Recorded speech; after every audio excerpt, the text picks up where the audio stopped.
Sons of Kryos.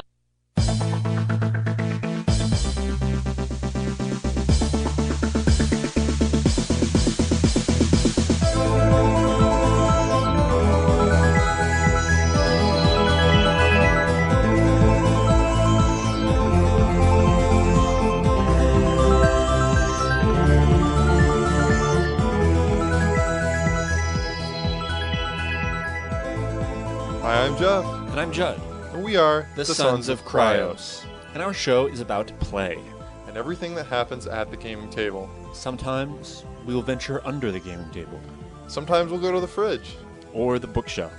And sometimes we'll go to the computer. But we're always going to try to keep our show centered around that game table. That's our home. That's what the show is about. That's what interests us. This is Luke Crane of The Burning Wheel. You're listening to the Sons of Kryos podcast, and your computer is on fire! Hi, and welcome to our show. All right. Jeff, what's on the itinerary for today? Well, we're going to talk about bangs. Yeah, because we talked about, in Show 11, we talked about kickers. And so I feel like Show 11 really started a lot of questions. I think we had a long time off. Yeah. And we really... We brought up a lot of things. I think we brought up a lot of issues that we really wanted to talk about. Absolutely. And some things that we maybe have learned as well. No doubt. So we're going to talk about banks. What else? We're going to talk about props. Very important. And that is a direct birth from our talk about maps in Show 11. Absolutely. And then we're going to talk about some forum stuff, just becoming active participants in the local forum. Odds are, if you're listening to the show, you already are. But Jeff asked me to do this on behalf of We are some all other over people. the forums, man. And, some of us want to learn how to be like you, Judd. Wow, you want to learn how to have a forum problem? Hi, my name is Judd, and I have a forum problem. If I don't refresh RPG.net every 15 minutes, I start tearing out my hair. Now, wait a second. Didn't you have I don't know if it was a New Year's resolution, but a resolution not to, check your email or forums for one day a while ago, didn't you? Yeah, I did. How did that go? It didn't go very well. I think it was 7 days or something, and then it was like, maybe 3. Like someone had said something, and I had to respond to it. So how long did you go, in fact? I don't do it. It's embarrassing. Couple hours? Not long. Not long. I posted it, and then I got an email that was like, "Hey, did you see this?" And I was like, "No." Oh man, I've got to respond. I don't remember exactly what it was, but it was some kind. I think it was a flame war of some kind that I felt like I needed to participate in. It was really pathetic. Flame wars are really catching. I saw this one an old flame war, and somebody, it was I think it was on RPG.net, and somebody had mentioned about how some White Wolf, somebody who works for White Wolf, had gone to a LARP and really done some stuff apparently, or they thought, and this guy went on the forum and shouted, We will talk about, we will cover flame wars in our discussion of forums. Right. Our Absolutely. third topic. And the fourth thing I want to talk about is something that I think Jeff and I rub up against, which is games that are inspired by something and games that are firmly based in another medium's world. So, for example, Lord of the Rings is a big one. Right. Game of Thrones. Game of Thrones is a big one, and Army of Darkness was Jeff's white whale for a long time that he eventually had to make a decision about. So that I think we need to talk about inspiration versus firmly, another thing firmly based in another world, a published world. Yeah.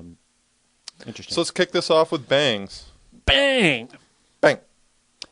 That was bad. Sorry. It's okay. It was kind of, I don't know. Hurt somebody's ears with that. Yeah, you probably, someone working in their cubicle just winced. Okay, so bangs. What are bangs? Bangs are like kickers. Were defined formally in Ron Edwards' Sorcerer. That doesn't mean he created the idea, or that doesn't mean they never existed before Ron was born. It just means that he put a name to it and gave it a formal title and a formal part of the game. What are bangs? Bangs are a situation that happens that the player feels they need to deal with. End of story. Is that a demon breaking down the door and hitting someone in the head with an axe? Maybe. Is that a phone call? Maybe. Is that a letter? It depends on the player. It's something that spurs them into action. So it's like a kicker, but in the middle of the game. No. No? Kickers are player authored. Bangs are GM authored. Bangs are something that the GM puts out on the table. Let me tell you how I use bangs. All right. So this goes back to my old GMing days. I'm going to talk about a one-shot I ran a long time ago. I ran this one-shot that was set in the Rock of Brawl, and it was a rockin' one-shot. I had just broken up with someone. I was in a terrible state. I hadn't slept in 2 days. A bunch of my friends get together and say, Joe, will you run something? And I say, yes. So I set it on a prison on the underside of the Rock of Brawl, and I said the only thing with character creation is you have to be guilty of the crime that you are in jail for. Right. And while they were making up characters, I sat down and wrote a page of convicts that were also going to be in prison with them. Right. Little did I know it, but I was creating a page of bangs. That's what I was doing. All of those convicts brought forth issues that the players had to deal with.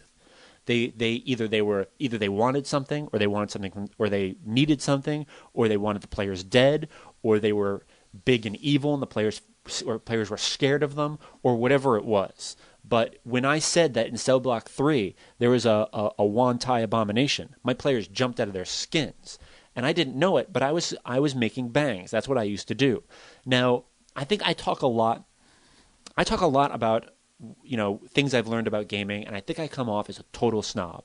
I think my friends think it, but they don't say it. I think that my friends who I've gamed with for years... no comment. So I want to talk about my old way of gaming and my new way of gaming. There was nothing wrong with the old way I was gaming. The new way I'm gaming is just more streamlined. I don't have time to game the way I used to. I don't have time for that kind of prep. I don't have time to put things together the way I used to. I don't have time to roll up to do all the little things I used to do. What bangs allow me to do is I look at the character sheet, and off of the character sheet, I come up with situations that I feel the player is going to be inspired to deal with. Right. Now, let's look at old traditional games. If this is not old traditional, but this is a game that I particularly don't play anymore. If you're playing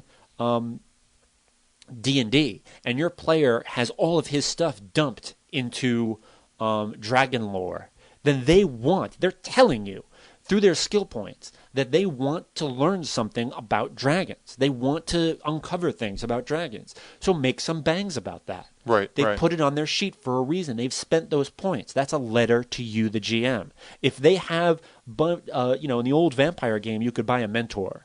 If they've bumped a bunch of points into their mentor, they want to have interactions with their mentor. They want to be in over their head. They want that. Make a bang based on the mentor. What is it? Is it the bang, is it, the mentor calls you and says, I need your help? Is it the mentor is said to be dead? What is that bang? That's up to you. I want to speak up here something about this, because when players make up their characters and they use stuff like that, and exactly like you're saying, they're telling you, they're writing a letter to you what they want to have happen. Mm-hmm. Don't take that away from a player. If you let them come into create a character or have something, and let's say they have a mentor, and then later on you put them in a situation, or they put themselves in a situation where that mentor could help out greatly.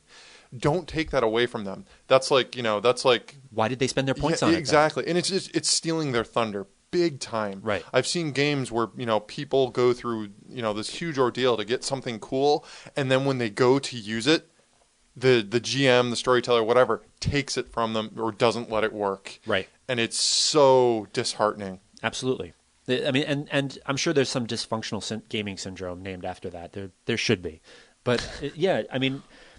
Bangs are the reason why it's very simple for me to GM now. I go into the game with a notepad. It's usually half a piece of paper. It's and I don't use them all. And I also don't. It's not rigid. Sometimes bangs happen through play. Right. Sometimes a player will do something that will act as a bang for another player. They do something that the other player just has to react to. That's cool. That's totally cool. Roll with that. Sometimes a bang that you wrote up becomes stupid because it just doesn't make sense anymore. Roll with it. It's flexible. It's like using a martial arts kata in a real street fight. You're not going to use every step of the way. Right. You've got to. The guy's going to fall on the curb. You've got to utilize the curb. Utilize the curb. Be smooth. It's more Jeet Kune Do than than anything else. Somebody's going to use that somewhere. I hope. Flow Utilize the curve. Flow like water and smash heads. That's what I'm saying. Use Dramatically speaking, use the curb. There are things that are going to happen in the game that you didn't foresee. So just roll with it. Bangs are not rigid. They're not random. They are thrown out there surgically. You are surgically trying to get your players into the game. And sometimes I'll throw out one bang, and the players will drive the rest of the game, and I'll just be there to moderate. Right. Because they just move and shake, and that's great. That's a great night. I can save those bangs, tuck them away, change them, move them. But like the kicker, they're meant to don't want to say sorry, not force. I said that last time. Yeah. They're meant to motivate the player or the character to react. The player to react. The player, yeah. the player to react. Absolutely. Player character, same thing. Almost. Now we fight to the death. Oh God.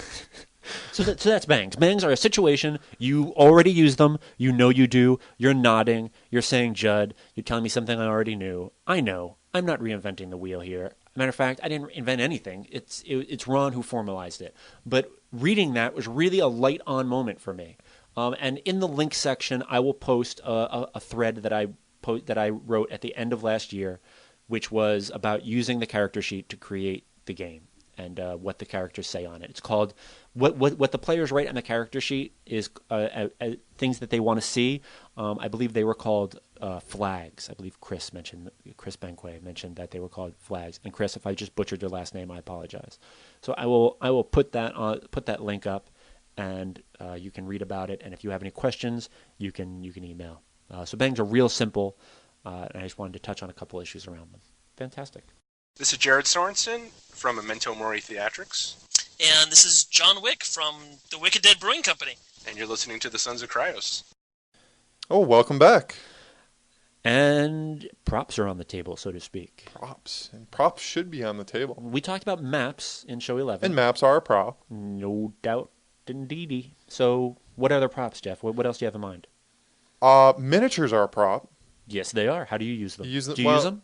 I do use miniatures sometimes. Like if I'm doing a battle where things are going to get confusing, right? I will use a miniature. Okay. Or miniatures. I've heard, and the D&D miniatures are really nifty, pre-painted. The classic D&D, the classic D&D monsters. I wish you could just buy a slew of them without having them be collectible because they are so nifty. They're just pretty. I like.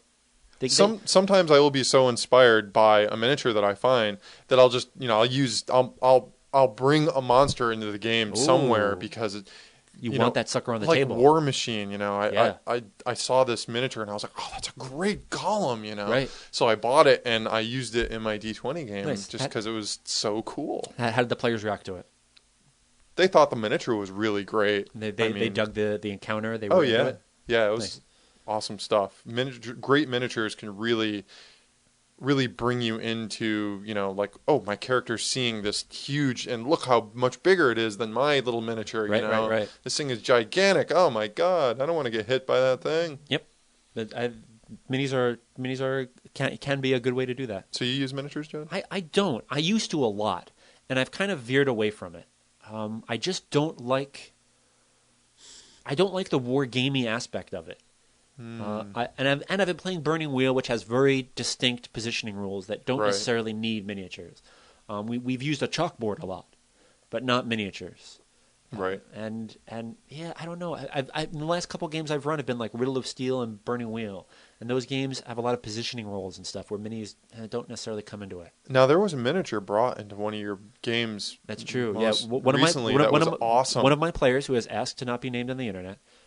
He who shall not be named. That's what we're going to call him now. So to speak, yeah. It was an NPC that he kind of brought up into the game. His character mentioned him, and I kind of made him a real cornerstone of the game. Yeah. It was a demon, the Lord of Fire, Famine, and Fury. Yeah. Sometimes we say falafel, just to keep the alliteration Lord of going. 3 Fs. Lord of 3 Fs. And he painted the mini and made it and brought it to the game, and it was really cool. Different pieces of miniatures that he bought and put it together. Really beautiful. Cool. And it really showed his investment in the game and what it meant to him, and that was really cool. Very, very nice. It was beautiful, man. It was just damn gorgeous. Minis can be really pretty and a really nice way to, again, visual learners. They want that tactile thing in their hand. That's great. I can dig that.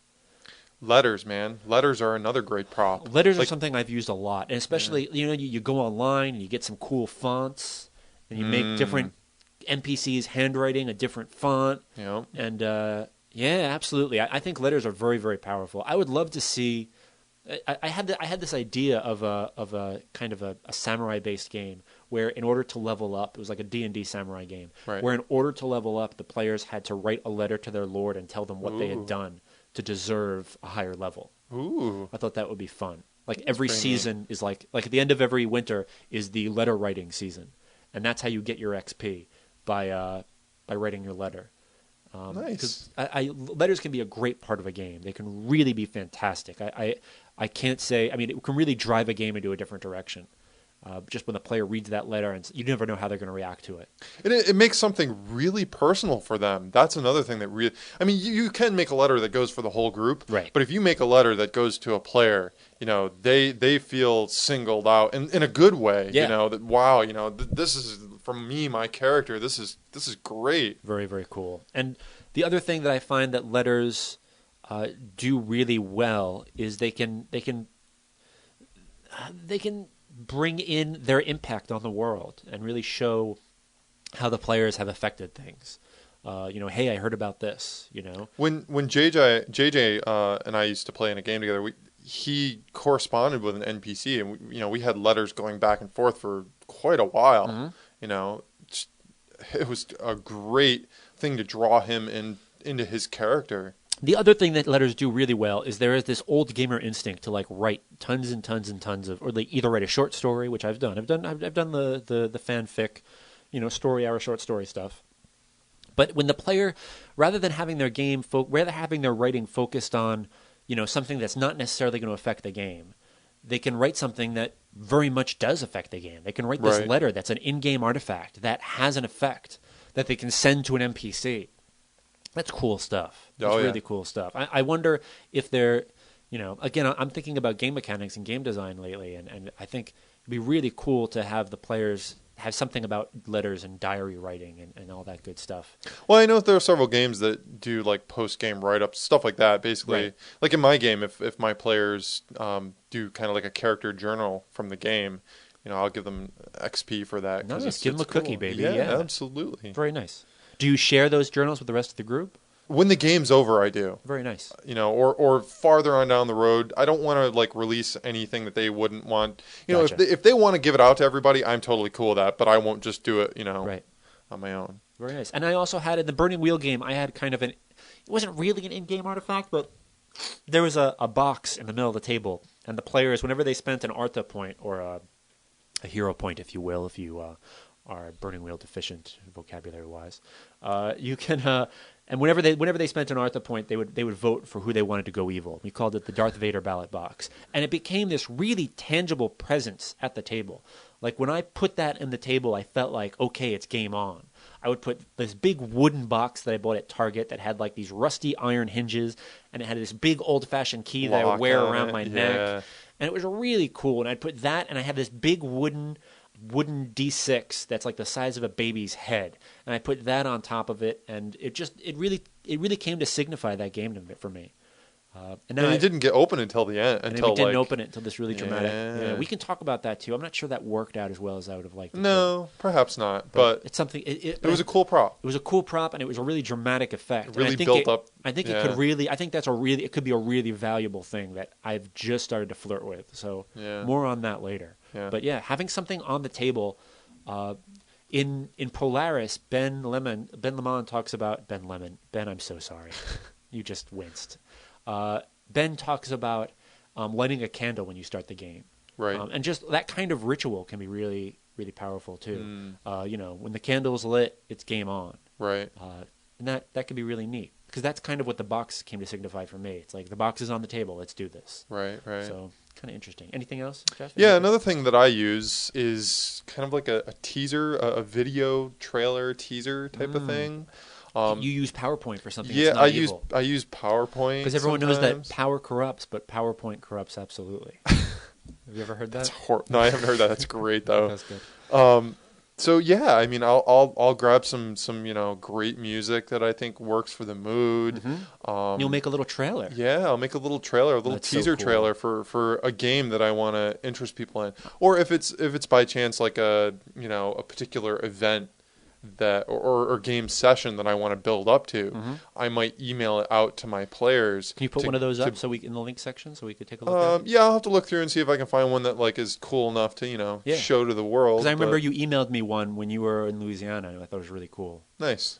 Yeah, I'll see if I can find that one. I'm sure I have it somewhere, and I'll put that up. I've also seen people use movie posters too, like make movie posters and DVD cases for their game. So I haven't done it, but I mean, with Julie's Photoshop skills, I think it's really doable. Yeah, It's really cool. Very, very Awesome. cool. Nice. cool. Props, baby. Done with props. They're off the table. If you have any questions or thoughts or something that you've done with props, Yeah, tell us about a cool prop that you used. drop it on us. You can drop it in our forum, which has seen expanded use lately, and or drop us an email. We love hearing from you. Sons of Kryos, arise! The forum. Now, I've heard that the plural of forum is fora. F-O-R-A. But that doesn't Fora? feel... Yeah, it doesn't feel... I mean, it may be grammatically correct, but I just hate saying it. One forum, two I fora. can't. No, I just can't do that. I'm sorry. No? I'm not even going to go into this because I'm dyslexic, but the English language doesn't make a lot of sense to me. I won't get into that All right right. now. Gaming. So you're using a forum. Okay. You've got a habit, and you want help. Wait a minute. No. That's a different one? That's not what this is about. Wait, am I in the wrong meeting? What's going on? You're in the wrong meeting. What this is about is people who want to get involved online on these forums, but may not be able to take that step for some reason. Maybe they're a little intimidated. Okay. How you're all over the place on forums, Judd. No I mean, doubt. RPG.net, the Forge, All right. everywhere. So how do people like myself as well, who have a difficult time like speaking out or getting on the forum, how do we do that, man? Okay. So here's the deal with forums. They are different places, okay? Some forums, you're in someone's living room. In some forums, you're in a big gymnasium and everyone's screaming. RPG.net, I'm looking at you. Some forums, it's a formal discussion. So you've got to get an idea of where are you, man? Get an idea. Read some posts. If they've got rules up at the top of usually there'll be something called a sticky, and it's up at the top of the posts, and you can read what the rules are. If you can't find the rules, email the moderator. If you just get an idea of where you are and what the purpose of this joint is, it's something that goes across communities. Lots of subcultures have forums or fora, and they have different rules. I don't put on the same face that I do at RPG.net as I do when I'm at the Forge, as I do when I'm at N-World, as I do when I'm, wherever, as I do when I'm at, Clinton R. Nixon's Anvil Works site. It's very different. They have very different ideas and very different goals. So you hop around to a lot of different forums, Yes. Judd. Now, do you think like everyone? I mean, like, I'm a little too intimidated to go all over the place because maybe I just play White Wolf or maybe I just play Burning Wheel or whatever. Right. I think find the place that works for you. Read some posts. What stimulates you? If you find a post that stimulates you, go to that forum. Maybe make a couple tentative responses. If you're about to post something and you're not sure you should really post it, you probably shouldn't. So what Email if the moderator. Say, hey, I was thinking about responding to this thread in this way. Is that cool? Is that kosher here? And after they're done falling over from shock that you were cool enough to ask, they'll probably email you back and say, hey, yeah, man, that's great. That's what this forum is all about. Or no, maybe you could phrase it like this. So what if I want to start? So what if I go onto a forum here and I want to start a thread? I mean, what do you think are good guidelines for that? Because I know I've seen some people start off with things and just like nobody responds. So Right. If you want, all right, first of all, what everyone's going to see, the reason they're going to click on this sucker is the subject header. So Right. you want to put something in the subject that makes sense. That's not too vague. That gives them an idea of what they're clicking into. So just don't make it bold. You gotta Make it about what it's about. Make it a little clever. Make it fun. And furthermore, just forums are about discussion. That's what the purpose of these things are. That's why we're there.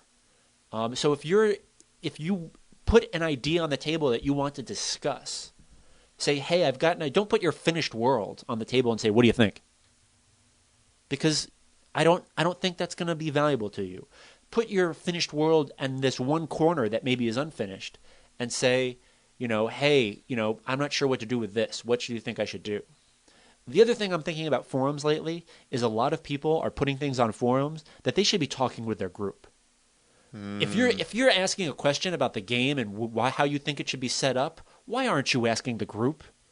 Why aren't you talking to the people who are across the table? Why are you asking strangers? Talk to your friends, for God's sakes. And I don't mean email them. I mean talk to them.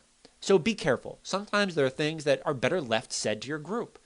Hey, what about doing both? I mean, you absolutely can do both. You can hedge your bets, but I just don't understand the concept of talking to strangers instead of just saying, "Hey guys, what do you think of this?" Maybe some people are worried about giving that to their players. Maybe you have to let go of a little bit of the control that way. I'm all for letting go. Oh, so am I. Yeah, absolutely. But that's our style. There's nothing wrong with not doing it. Don't post when you're angry. Just don't. Just put it away. We were talking about flame wars earlier. Right. Dude, what a waste. What a waste of my time. And then that's one of my resolutions of 2006 is I'm just not going to get involved with that garbage. That'll last about 20 minutes. Right. But well, you know what? I started to talk about this earlier. You're usually right. They will. They're not really worth getting into. But like this one I mentioned before, this guy who supposedly worked for White Wolf. Right. He he got on there and like he started like defending himself. And it just like it made it worse. Everybody at that point was like, oh my God, and if he had just been quiet, blood was in the water. Baby. Yeah, exactly. If he had been quiet, it would have just continued on. They never would have, said anything more about it. But we're still figuring. I don't know. As a subculture, we're still figuring out how this works, and we've been doing it a while. Find the forum that works for you. Post things that are clear and concise. Leave some room open for dialogue. Have fun. If you're not having fun, if your responses are getting you angry, just take a step back. Just stop. I mean, I really have fun with the feedback I get from the forums and with what I, and there are very specific things I go there to do now, and you just have to find your little niche and have fun with it. Okay, I got one last question about the forum thing for you here, Judd. Sure. Screen names or forum names or yeah. How do you pick those, man? Well, here's the deal. I know it's tough for some people. Mine is Paka, and if I had known 5 or 6 years ago, or 7 or 8 years ago, I guess now, that I was going to meet dozens upon dozens of people, and they were going to be like, "Oh, you're Paka," my name would have been Judd or Judd K or something. So you've got to be really careful. Like, you don't really want to be, do you really want to be, Conan the Magnificent, and that's how people are going to know you? Because you might end up meeting these people. How was Paka? I mean, Paka was like he was a character I played when I was in 6th grade. And there are people who know me as Paka, and it's really, it's just kind of annoying. Why are you hiding your face? Because because I feel like there's really this like weird second person named Paka who people know, and of course I post him and I control him, but it's just really odd. It's this whole other weird persona. So what's his forum level? It's a character, right? So what's his forum level now? Dude, he's like what? Probably epic. I think he's like 20th level with a couple of prestige class levels at this point. Yeah, he's getting there. Yeah, so I mean, just pick your name carefully and realize that people are gonna. You might end up meeting some of these folks at conventions or whatever, and just pick a name that you can deal with. And if you wince, then if you wouldn't tell a girl this name on a date, then you probably want to pick another one. You want it to be something that identifies you as well. Right. I mean, I would have, if I could go back in time, I would have put my name as Judd. And that would have been really nice. People would have been like, "Oh, you're Judd." And I would have said, yes, I am. And I wouldn't have to be writing Paka in big letters on my con thing so people know who I am from online. But Judd, why do you feel you need to do that? That's an interesting question for my therapist, I think, not for here. Nice. So forum, if you have any questions about how to use a forum, odds are if you're listening to this, you're just laughing because you're doing this already. But if this is something that interests you, if there's another point that you'd like us to touch on, just drop us an email and we'll We'll Talk try to about it. touch on it again, Yeah. or you can go to the Ithaca Gamers forum and we can talk about it there. And it's okay to disagree on forums. Have a little argument, but be nice. Keep it personal. Disagree Right. with people's points. Attack their points. Don't attack them. Yep. And be really nice. Just Cool. be nice. Okay. This is Malcolm Craig from Contested Ground Studios, and you're listening to Sons of Kryos. And if you're not listening to it, what are you doing in my house? We're back. All Want to right. talk about inspiration, Judd? Inspiration versus intellectual property. Versus? Versus? I don't know. This is like Yeah, a yeah. match? I definitely see it as yeah, I see it as kind of opposing forces. I guess I'm more interested in games where I say, hey, I want to run a game that's inspired by Lord of the Rings, and Right. rather than saying I want to run a game in Middle Earth. right.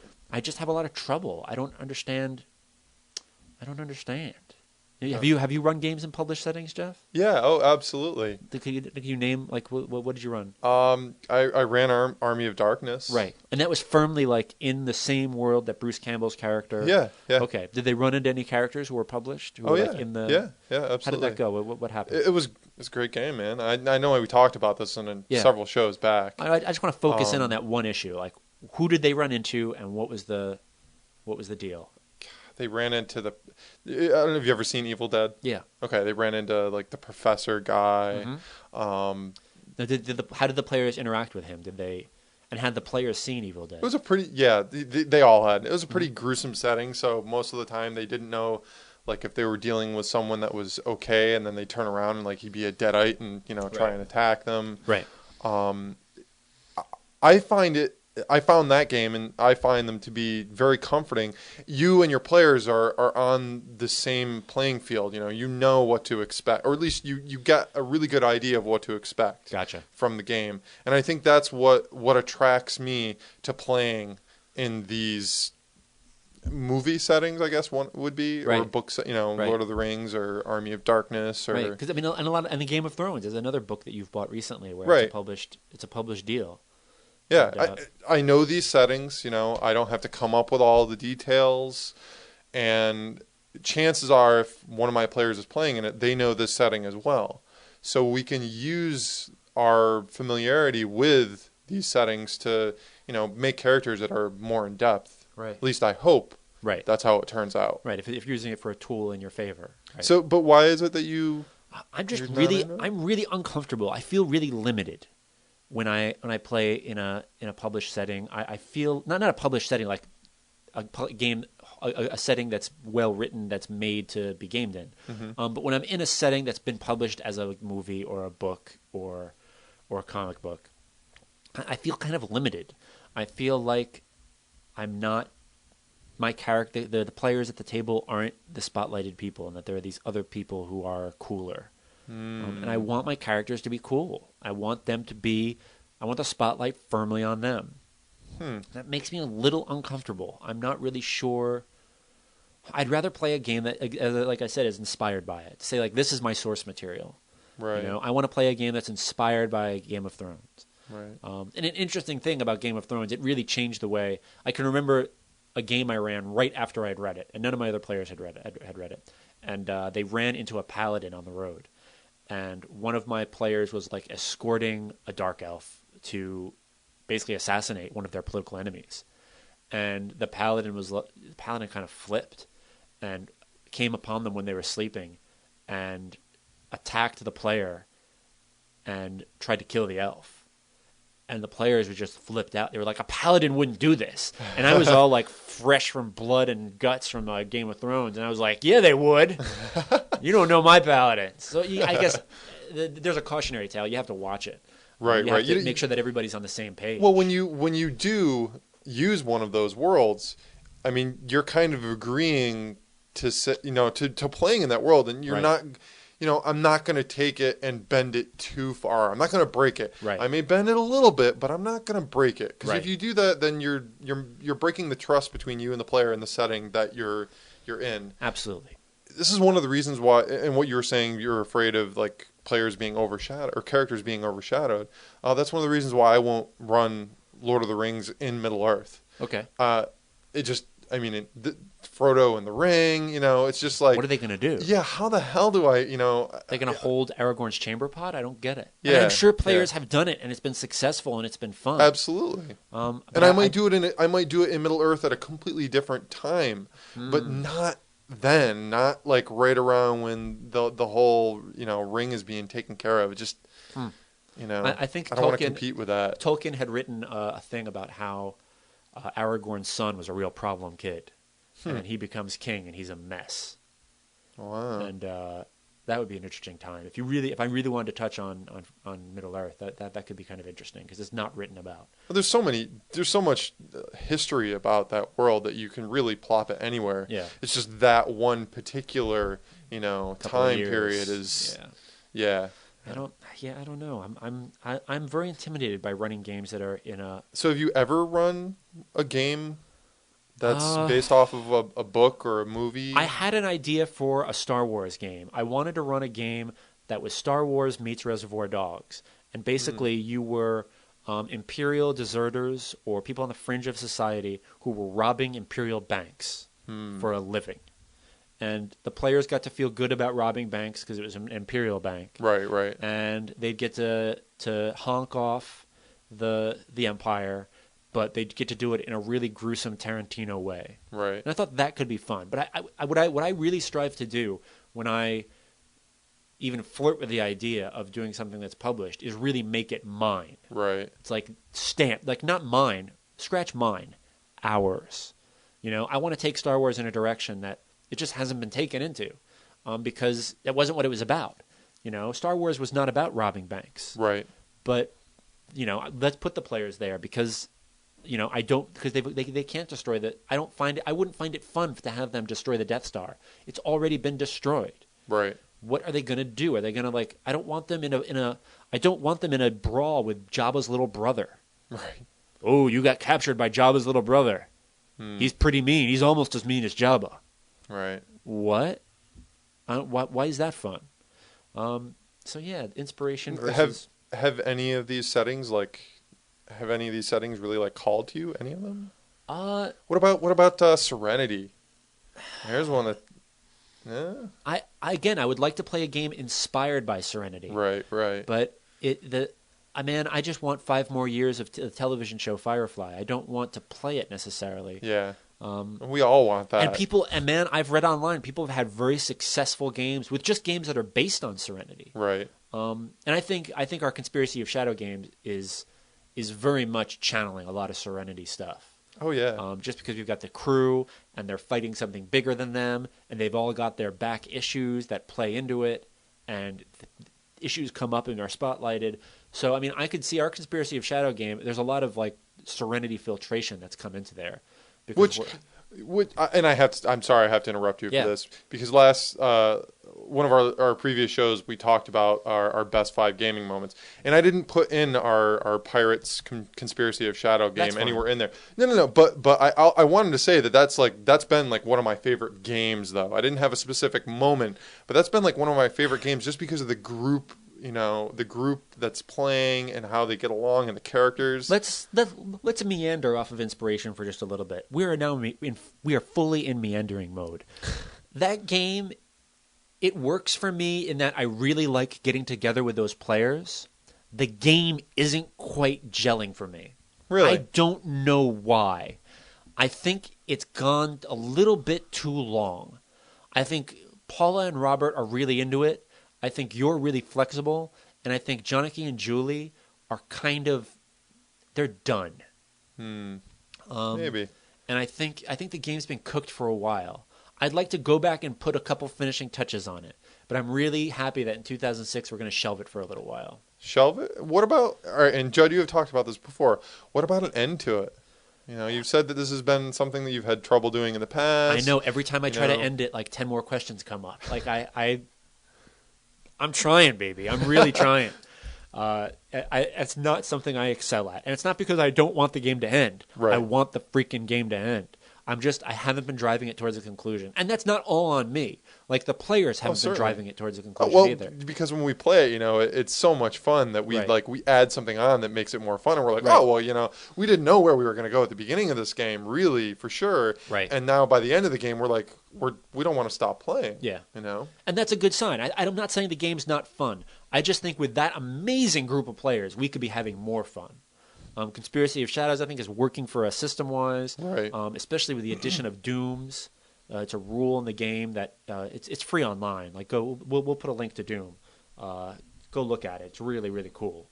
Conspiracy of Shadows, and it's a good game. It isn't something about it, man. It's good. It's real good, but it ain't quite great. And that group should be great. That's a group of people who, I look forward to just sitting at the table and hanging out with them. Right. And that could be another problem, is that it's a monthly game and none of us are seeing each other away from the game. True. So when we see each other, man, I really just want to see how Rob is doing. Right. More than I want to see how his pirate captain is doing. Right. So that could be an issue. Maybe we just need to have a dinner. We should. The night before the game and just get BS. together away from the table. And this is good advice for the rest of you folks as Yeah. well. Get together with your gamers away from the table once in a while. No doubt. Go bowling, for goodness sake. Bowling? Yeah, dude, I'm all Don't about go bowling. You don't like bowling? Play hockey. Yeah, dude. The gaming subculture is all about playing hockey. You'll get some frustration out. It'll be great. I think the gloves would come off a little too often. That's just what we need, is transfer gaming dysfunction onto the hockey rink. It's really that would work. I'm all for it, man. Awesome. So yeah, inspiration. I mean, how would I for me, if someone put a flintlock to my head and said, gaming is a published place or perish, I would have to. My first step would be to just make it ours, and I would do that by taking a skewed angle on it. Especially with epic places like Lord of the Rings and A Game of Thrones, because I just don't feel like so much has been done. Right. Yeah, I really dig games there. And I ran a Primetime Adventures game recently where it was very much inspired by Game of Thrones, to the point where you could see which characters were inspired by which. Wow. But we were taking it in very different directions, so it really worked. And that was really cool. I really dig that. Just a lot of fun. I like the inspiration. I like saying, hey, it's inspired by this. Get everybody on the same page and go and take it in a direction that you just didn't see coming. Nice. Very Well, cool. Judd, we're going to be wrapping this up pretty soon, but I think there's one last thing I think we need to talk about. We had mentioned this before. Okay. But I think we need to actually do it at some point. Okay. We had talked about doing a call-in show. Oh, wow, that'd be so cool. Over Skype, having people call in and With your gaming problems. talk about your gaming problems, stuff at It'll your be table. like, what did Jared Sorensen call it? It would be like Dr. Phil meets Monty Cook. If that doesn't make you laugh, I think you might be listening to the wrong show. I don't know. I thought that was really I thought that was hysterical. So yeah, I would really like to do a call-in show.